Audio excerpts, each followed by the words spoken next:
ETF index mutual funds నేర్చుకుని stock మార్కెట్లో రాణించాలనుకుంటున్నారా? వెంటనే ఈ నెంబర్కి కాల్ చేయండి.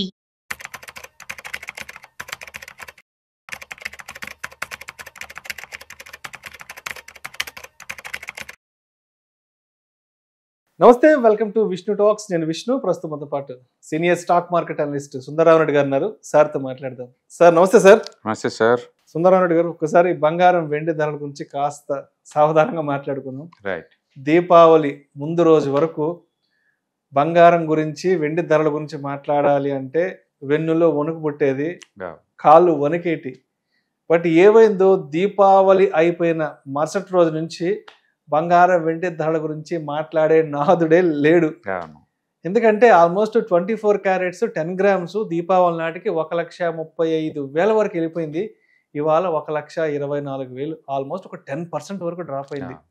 వెండి విషయానికి వస్తే దీపావళి రోజు నాటికి 2 లక్షల వరకు టచ్ అయిపోయింది. ఏది గోల్డ్ బార్స్ ఉన్నాయి కదా, ఒక్కొక్కరు రిటైల్ మార్కెట్ లో 2 లక్షలు పెట్టి కొన్నారు. ఇవాళ 1,50,000 వచ్చేస్తుంది. అంటే ఒక 15% పైనే డౌన్ అయింది. అసలు దీపావళి ముందు ఏం జరిగితే అంతలా పెరిగాయి, దీపావళి తెల్లవారుజాము నుంచి ఏం జరగడం వల్ల ఇంతలా తగ్గాయి, రీజన్స్ ఏంటి అసలు? బేసికల్ గా గోల్డ్ అనేది ఇంత ముందు రోజుల్లో ఒక హెడ్జింగ్ లాగా వాడతారు, ఒక అసెట్ డైవర్సిఫికేషన్ కోసం వాడతారు. బట్ గోల్డ్ ఎప్పుడైతే మంత్లీ 10% 15% చొప్పున పెరగడం స్టార్ట్ అయిందో అంటే స్పెక్యులేటర్స్ ఎంటర్ అయ్యారు.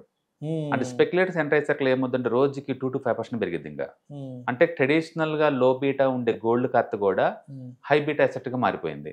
ఊహించి గోల్డ్ సింగిల్ డే 4-5% పెరిగిన రోజులు ఉంది గత 10 days బ్యాక్. అంటే ఆ రేంజ్ లో స్పెక్యులేషన్ బీనింది అనమాట.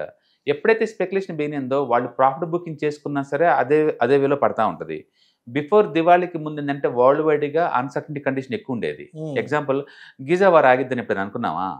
గాజా అది వారు కంప్లీట్ గా ఆగిపోయింది. అండ్ ఈవెన్ రష్యన్ దాంతో కూడా ఫోన్ లో మాట్లాడుతూ ఉన్నాడు మనోడు. ఓకే. అండ్ వరల్డ్ వైడ్ గా అన్సర్టనిటీ ఇంత ముందుతో పోల్చుకుంటే ఎంతకంత తగ్గింది. అంటే టారిఫ్ వారు కూడా ఇంత ముందులాగా టారిఫ్ అంటే పెద్దగా హంగాం చేయట్లేదు. అందుకని బిఫోర్ దివాళీకి ముందు వరల్డ్ వైడ్ ఉన్న అన్సర్టనిటీ వల్ల గోల్డ్ ప్రైస్ ఏంటంటే ఆల్టర్నేటివ్ గా చూసుకుంటూ వెళ్ళిపోయింది. అండ్ రెండోది గోల్డ్ చార్ట్స్ బాగా స్ట్రాంగ్ గా బ్రేక్అవుట్ అయినాయి ఆల్ టైమ్ హై. ఏదైనా ఒక asset all time high breakout అయినప్పుడు ఆ స్పీడ్ ఆ మూవ్మెంట్ ఉంటుంది బై డిఫాల్ట్. మీరు 1974 లో ఫస్ట్ టైం పెరిగినప్పుడు ఒక డెకేడ్ లో ఆల్మోస్ట్ 15x పెరిగింది gold. Next second time 2008 American recession టైంలో మళ్ళీ బయలుదేరితే 10x పెరిగింది ఒక డెకేడ్ లో. లాస్ట్ ఇయర్ థర్డ్ డెకేడ్ మళ్ళీ బ్రేక్అవుట్ అయింది. డెఫినెట్గా gold going to move to 5x 10x 1 డెకేడ్కి వెళ్ళిపోద్ది. అందుకని గోల్డ్ ప్రైస్ ఈ 10 days లో పడుతుంది అనే రీజన్, దాని మీనింగ్ మళ్ళీ ఫుల్గా డ్రాప్ అవుతుందేం కాదు, మనం థర్డ్ బిగ్గెస్ట్ బుల్ మార్కెట్లో ఉన్నట్లెక్క గోల్డ్. అందుకని చార్ట్ల పరంగా అది సపోర్ట్ చేస్తుంది. అండ్ వరల్డ్ వైడ్గా అన్సర్టనిటీ వల్ల అలా మూవ్ అయింది. ఇప్పుడు ఆఫ్టర్ దివాళీ తర్వాత ఏమైందంటే ఈ చైనా అమెరికా వాళ్ళు ట్రేడ్ అగ్రిమెంట్కి వచ్చేస్తున్నారు. అంటే వరల్డ్ బిగ్గెస్ట్ కంట్రీస్ రెండు కూడా ఇంత ముందులాగా రేర్ ఎర్త్ మెటల్స్ వీళ్ళు పంపిమని వాళ్ళేమో మీ మీద నవంబర్ 1 నుంచి 150% టారిఫ్ ఎత్తాను వాళ్ళు. ఇలా ఇద్దరు బిగ్ కంట్రీస్ మధ్య ఒక యుద్ధం లాగా తయారైంది. కాబట్టి ఆ టైంలో అట్ట ఉంది. ఇప్పుడు ఎప్పుడైతే ట్రంప్ నెగోషియేషన్ దిగాడో, ఎప్పుడైతే ఏషియన్ టూర్ లో ఉన్నాడో, అతను అన్నిటికీ ఆల్టర్నేటివ్ గా మాట్లాడుకుంటూ పోవటం వల్ల అన్సర్టనిటీ తగ్గుతుంది వరల్డ్ వైడ్ గా. దాంతో చార్ట్స్ బాగా మూవ్ అయినాయి కాబట్టి ఎంతకంత ప్రాఫిట్ బుకింగ్ స్టార్ట్ అవుతుంది వీటిలో. అంటే అమెరికాలో ఈ ఫెడరల్ వడ్డీ రేట్లు తగ్గిస్తున్న మాట నిజమే కానీ బట్ ఆ న్యూస్ ఆల్రెడీ ఇన్బుల్ట్ అయిపోయింది. దాంతో ఇప్పుడు కొత్తగా వరల్డ్ వైడ్ గా అన్సర్టనిటీ న్యూస్ ఏం లిస్ట్ లేనప్పుడు ప్రాఫిట్ బుకింగ్ కంపల్సరీ. అందులో ఆ రేంజ్ లో మూవ్ అయిన తర్వాత ఇంకా కంపల్సరీ.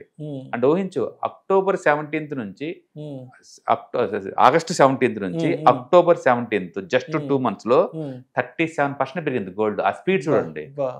న్యాచురల్ గా అంత స్పీడ్ పెరిగినప్పుడు ప్రాఫిట్ బుకింగ్ కూడా అదే స్పీడ్ తో ఉంటది. కాబట్టి గోల్డ్ లో ఇప్పుడు పడ్డ స్పీడ్ సపరేట్ మనం చూడలేము. అంతకుముందు బాగా పెరిగింది, ఇప్పుడు బాగా ప్రాఫిట్ బుక్ జరుగుతుంది. మనం అలా అనుకోవాలా? ఏదైనా కానీ గోల్డ్ కనుక 1,10,000 ఆ టైంకి వచ్చారనుకోండి, మళ్ళీ సెంట్రల్ బ్యాంక్స్ కొనడానికి అడుగు పెడితే మనలో కొనడానికి కూడా రెడీ అవుతుంటారు. కాబట్టి ఆ ప్లేస్లో ఆగే ఛాన్స్ ఉంది. రైట్. అయితే ఇవాళ గోల్డ్ ఈటీఎఫ్లకి సంబంధించి కూడా మంచి మంచి ఆర్టికల్స్ వచ్చాయి. గోల్డ్ ఈటీఎఫ్ రిటర్న్స్ లాస్ట్ అంటే లాస్ట్ 4-5 years నుంచి అవును. అసలు ఎంత మేర గోల్డ్ ఈటీఎఫ్లు రిటర్న్స్ వచ్చాయంటే కూడా మనకు రకరకాల ఆర్టికల్స్ కూడా వచ్చాయి. అవును. అసలు ఏంటి అసలు ఈ గోల్డ్ ఈటీఎఫ్స్ లో ఇన్వెస్ట్ చేయడం వల్ల ఉండే ప్రయోజనాలు ఏంటి అసలు ఒకసారి దాని గురించి డీటెయిల్ గా చెప్పగలరా? యూజువల్ గా ట్రెడిషనల్ గా ఏంటంటే మన గోల్డ్ ఆర్నమెంట్ రూపంలో కొంటారు, కానీ ఒకసారి కొంటే అమ్మటానికి ఏం లేదు, వాటి ద్వారా క్యాష్ ఫ్లో ఏముండదు. ఓకే, అంటే నెట్వర్త్ పెరిగిద్ది ఓవరాల్ వాల్యూ లెక్కేసుకుంటే, బట్ క్యాష్ ఫ్లో నిల్లు ఉంటుంది. అదే మీరు ఈటీఎఫ్ లాగానో మ్యూచువల్ ఫండ్ లాగానో కొన్నారనుకోండి ఇదే గోల్డ్ని, అప్పుడప్పుడు మనం ప్రాఫిట్ బుక్ చేసుకోవచ్చుగా, మళ్ళీ అలా డిప్ అయినప్పుడు మళ్ళీ కొనొచ్చు కదా, మళ్ళీ పెరగంగా నమ్మేయచ్చు కదా, ఇట్లా మీకు ఎంతకంత క్యాష్ ఫ్లో క్రియేట్ చేస్తుందన్నమాట. అందుకని ఈ మధ్య కాలంలో ఈటీఎఫ్ చాలా పాపులర్ అయిపోయింది. అంటే గోల్డ్ ప్రైస్ పెరగటం బెయిన తర్వాత ఇంకా ఇది యాక్టివ్ ఉందన్నమాట. ఇవాళ రేపట్లో ఆ గోల్డ్ ఈటీఎఫ్సే లాస్ట్ మంత్ లో హైయెస్ట్ మనీని అట్రాక్ట్ చేసినాయి అంటే మ్యూచువల్ ఫండ్ ఇండస్ట్రీలో మీరు ఊహించుకోండి. ఇంకా గోల్డ్ అంతగా మనీ అట్రాక్ట్ చేస్తుంది అనమాట. సో లాస్ట్ 5 years యావరేజ్ చేసుకున్నప్పుడు 18% వచ్చింది gold ETF sir, 18. And last 3 years average returns 35. ఈ సంవత్సరం మోర్ దెన్ 50. ఈ పాయింట్ ఆఫ్ టైంలో కూడా నీకు ఆల్మోస్ట్ 53% వచ్చింది ఇంత పడిన తర్వాత కూడా గోల్డ్. మన గోల్డ్ పడింది అనుకోండి, బట్ ఇంత పడిన తర్వాత కూడా ఇంకా 53% వచ్చింది గోల్డ్. ఓకే, కాబట్టి ఎక్కువ మూవ్ జరిగినప్పుడు వాలటిలిటీ కామన్ గా ఉంటుంది అనమాట. బట్ నేను అనుకోవటం ఏంటంటే 1,10,000 అట్లా వచ్చినప్పుడు సెంట్రల్ బ్యాంక్స్ ఇన్వాల్వ్ అవుతాయి. మళ్ళీ సెంట్రల్ బ్యాంక్స్ కొంటే ఏం చేసినంటే మళ్ళీ ఈజీగా ఆల్ టైమ్ హై వెళ్ళిపోతాయి. ఎందుకంటే గోల్డ్కి ఆ బ్యూటీ ఉంది, సెంట్రల్ బ్యాంక్స్ అన్ని కొంటున్నాయి వరల్డ్ వైడ్గా. అంటే ప్రతి ఒక్కళ్ళు ఏంటంటే యుఎస్ ట్రెజరీస్ మొత్తం తగ్గించుకుంటూ పోయి ఆల్టర్నేటివ్ ఇటు మూవ్ అవుతున్నాయి అనమాట. సెంట్రల్ బ్యాంక్స్ అట్లా మూవ్ అవుతున్నప్పుడు న్యాచురల్గానే డిమాండ్ వస్తుంది గోల్డ్. గోల్డ్లో ఉన్న బ్యూటీ ఏంటంటే లిమిటెడ్ సప్లై. మీరు కొనాలంటే రీసైక్లింగ్ గోల్డ్ కొనుక్కోవడం తప్ప మైన్ నుంచి పెద్ద రాట్లా, అందుకని న్యాచురల్ దాని డిమాండ్ ఉంటుంది. కాబట్టి స్టాక్స్ లాగా 30-40 పడిద్దని నేను నమ్మను. బట్ అంత మూవ్ జరిగిన తర్వాత 10-15% ప్రాఫిట్ బుకింగ్ అనేది నార్మల్ థింగ్. కాబట్టి ఈ ప్రాఫిట్ బుకింగ్ని నార్మల్గా చూడాలి తప్ప అదేదో సీరియస్ ఇష్యూ అది కొలాప్స్ అయిపోద్ది 60,000-70,000 గోల్డ్ వచ్చింది, ఆ పబ్లిసిటీ వేస్ట్, అది రాదు కూడా. సరే, ఇప్పుడు ఫిజికల్ గోల్డ్ కొందాము అంటే దాంట్లో తరుగులు, కూలీలు, లేదంటే దొంగల భయం ఇవన్నీ ఉంటాయి. ఏది మనం ఫిజికల్ గా గోల్డ్ కొని ఒంటి మీద వేసుకోవాలన్నా, లేదంటే ఇంట్లో పెట్టుకోవాలన్నా, లేదంటే రేపు ఎప్పుడన్నా రీసేల్ చేసి కొత్త బంగారం కొనుక్కోవాలంటే చాలా డిసడ్వాంటేజెస్ ఉంటాయి. బట్ ఒక్కసారి మనం గోల్డ్ ఈటీఎఫ్లకు వస్తే ఇక్కడున్న బ్యూటీ ఏంటి, ఇక్కడున్న మేజర్ అడ్వాంటేజ్ ఏంటి when compared with the physical gold? Right. So బేసికల్గా ఇండియాలో కొనే వాళ్ళల్లో గోల్డ్ ఎవరైతే కొంటున్నారో 90% వాళ్ళు ఒక సోప్ వాడినట్టు, ఒక పేస్ట్ వాడినట్టు, మొహం మీద ఒక పౌడర్ వేసినట్టు అట్లా కొంటారు తప్ప నిజంగా ఇన్వెస్ట్మెంట్ అని పేరు చెప్పేసి అవి కొంటారు తప్ప ఇన్వెస్ట్మెంట్ కావయి. ఎందుకంటే ఇన్వెస్ట్మెంట్ అంటే ఏంటంటే రేట్ ఆఫ్ రిటర్న్ వస్తుంటే అమ్ముతుండాలి, నువ్వు ఎంతకంత దాన్ని ఎంజాయ్ చేయాలి, రిటర్న్స్ ని ఎంజాయ్ చేయాలి, అందుకే క్యాష్ ఫ్లో ఉండాలంటుంది. అందుకని ఫిజికల్ గోల్డ్ లో క్యాష్ ఫ్లో ఉండదండి, అది జస్ట్ మెడల్ వేసుకున్న ఆర్నమెంట్ అంతే. ఒకప్పుడు 2,000, ఇప్పుడు 2 లక్షలు అంతే. అప్పుడు నీకు వచ్చిందేమో చెప్పండి, ఏదైనా క్రైసిస్ వస్తే అది లాస్ట్ ఛాన్స్ అది అమ్మటానికి, అంతే కదా, ముందైతే అమ్మవు కదా. అందుకని అది క్యాష్ ఫ్లో లేని అసెట్ మామూలు ట్రెడిషనల్ ఇండియన్స్కి. కాకపోతే బ్యాంక్ లోన్ తక్కువలో వచ్చి తీసుకుంటారు, బట్ అది కూడా లోనే కదా, దానికి కూడా 9% వడ్డీ కట్టాలి, ఫ్రీ ఏం కాదు కదా. అందుకని ఆర్నమెంట్ రూపంలో కొంటే అంత బెనిఫిట్ ఏం రాదండి. బట్ దాని బదులు ఈటీఎఫ్స్, మ్యూచువల్ ఫండ్స్ ఇలా కొన్నారనుకోండి, మీకు క్యాష్ ఫ్లో స్టార్ట్ అవుద్ది. అప్పుడప్పుడు ప్రాఫిట్ బుక్ చేసేసి తేయడం ద్వారా ఏంటంటే మనం దాన్ని ఎంజాయ్ చేయొచ్చు అనమాట ప్రాఫిట్ బుకింగ్ని. బట్ రియల్గా ఫిజికల్ గోల్డ్లో నువ్వు దాన్ని ఎంజాయ్ చేయలేవు, అనుకుంటావు అంతే వాల్యుయేషన్ పెరిగిందని. మన ఇల్లు కొన్న ₹1,00,000 తప్పి అది కోటి అయినా సరే నీకు వచ్చే లాభం ఏం చెప్పండి, కోటి అయిందని మురిసిపోవటం తప్ప క్యాష్ ఫ్లో లేదు కదా. అదే నువ్వు దీంట్లో మ్యూచువల్ ఫండ్ లో ఉంది అనుకోండి కోటి, నేను నెలకి ₹1,00,000 విత్డ్రాల్ పెట్టుకుంటాను, రెస్ట్ ఆఫ్ లైఫ్ అంతా వస్తూనే ఉంది కదా. ఇప్పుడు దీంట్లో అమ్ముకోవాలన్నా తరుగులు, కూలీలు, ఫిజికల్ థెఫ్ట్ భయం, జిఎస్టీలు భయం, టాక్సేషన్ ఉంటాయి. పైగా ఎవరు పెడతారు కొనరు ఈ గోల్డ్, నువ్వు అమ్ముదామన్నా ఏ షాప్ లో అయితే కొన్నావో ఆ బిల్లు ఉంటే వాళ్ళే కొంటారు, బయట కొనరు. ఇలాంటి హెడేక్ అంతా ఉంటది. అన్నిటికి మించి ఆ మేకింగ్ చార్జెస్ నువ్వు మార్చాలి అంటే లేదు, 15-20% పోతాయి, అది మరి దారుణం. జిఎస్టీలు, ట్యాక్స్.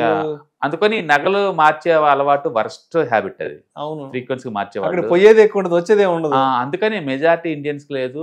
గోల్డ్ అనేది ఒక కాస్మెటిక్స్ లాగా తప్ప అది ఎసెట్ అని పెద్ద పేరు పెట్టి అంత ఉండదు ఆడ. ఎసెట్ అంటే లేదు, క్యాష్ ఫ్లో ఉండాలి కంపల్సరీగా. అందుకని మీరు ఎవరైనా గోల్డ్ మీద మోజు ఉండి ఇన్వెస్ట్మెంట్ యాంగిల్లో థింక్ చేస్తే కనుక పొరపాటున కూడా ఫిజికల్ గోల్డ్ చూలిపోమాకండి. మీరు ఈటీఎఫ్స్ కొనుక్కోండి, మ్యూచువల్ ఫండ్ కొనుక్కోండి, కొంచెం అప్పుడప్పుడు ప్రాఫిట్ బుక్ చేసుకుంటా కూర్చోండి, అవసరం లేకపోయినా దాన్ని ఎంజాయ్ చేయొచ్చు. పెట్టినందుకు నాకు ఇన్సెంట్ ఎంత వచ్చిందని ఎంజాయ్ చేయొచ్చు. అదే ఏదైనా ఇంట్లో మ్యారేజ్ ఉంది, పాపకి ఇద్దాం అనుకున్నా అలాంటప్పుడు పెట్టచ్చు, కానీ దానికోసం చెప్పేసి జీవితంలో ఒక యజ్ఞం లాగా ఇప్పటి నుంచి కూడబెట్టడం అనేది it not worth at all. But again ఇండియాలో ఏంటంటే గోల్డ్ ఒకటి హౌస్ ఒకటి సెంటిమెంటల్ అయ్యి వాటికి ఎకనామికల్ వాల్యూ ఎవరు చూడరు, సెంటిమెంటల్ వాల్యూ ఒకటే చూస్తారు. రిచ్ వాళ్ళకైతే ఆ సెంటిమెంట్లు ఉంటాయి కానీ అన్నం కోసం ఫైట్ చేసే వాళ్ళకి, ఆకలి కోసం ఫైట్ చేసే వాళ్ళకి, జాబుల కోసం ఫైట్ చేసే వాళ్ళకి ఈగో ఇష్యూస్ ఏముంటాయండి? నాకు ROI కావాలి అంతే, రిటర్న్ ఆన్ ఇన్వెస్ట్మెంట్ కావాలి నాకు అంతే. అలాంటి వాళ్ళకి ఈ బాగుంటాయి. విత్ ఇన్ గోల్డ్లోనే నీకు రిటర్న్స్ బాగా వస్తాయి కాబట్టి ETFs బాగుంటాయి అండ్ మ్యూచువల్ ఫండ్స్ బాగుంటాయి. ఇది రియల్గా ఇన్వెస్ట్మెంట్ అంటే ఇవేనండి. ఖచ్చితంగా ఫిజికల్ గోల్డ్ అయితే కాదు, ఎందుకంటే నువ్వు దాన్ని అమ్మలేవు కాబట్టి. Right sir, thank you sir, thank you so much. Hi, నేను మీ సుందర రామిరెడ్డి. ఈ వాలటిలిటీ మార్కెట్లో మనీ ఎలా మేక్ చేయాలని ఆలోచిస్తున్నారా? అంటే స్టాక్ మార్కెట్ బాగా బ్లీడ్ అవుతున్న ఈ టైంలో పోర్ట్ఫోలియోస్ అన్ని కూడా బ్లీడ్ అవుతున్నాయా? అండ్ ఈ వాలటిలిటీని ఎలా హ్యాండిల్ చేయాలి, లాంగ్ టర్మ్లో మంచి పోర్ట్ఫోలియో ఎలా బిల్డప్ చేయాలో ఆలోచిస్తున్నారా? అలాంటి వాళ్ళ కోసమే ఈ వెబినార్. రాబోయే ETFs, index funds and mutual funds వెబినార్లో పార్టిసిపేట్ చేయండి. మీ నాలెడ్జ్ పెంచుకొని రిస్క్ని మినిమైజ్ చేసుకోండి. స్టాక్ మార్కెట్లో ఉన్న ఇలాంటి వాలటిలిటీని ఎలా హ్యాండిల్ చేయాలో తెలుసుకోండి. Thank you.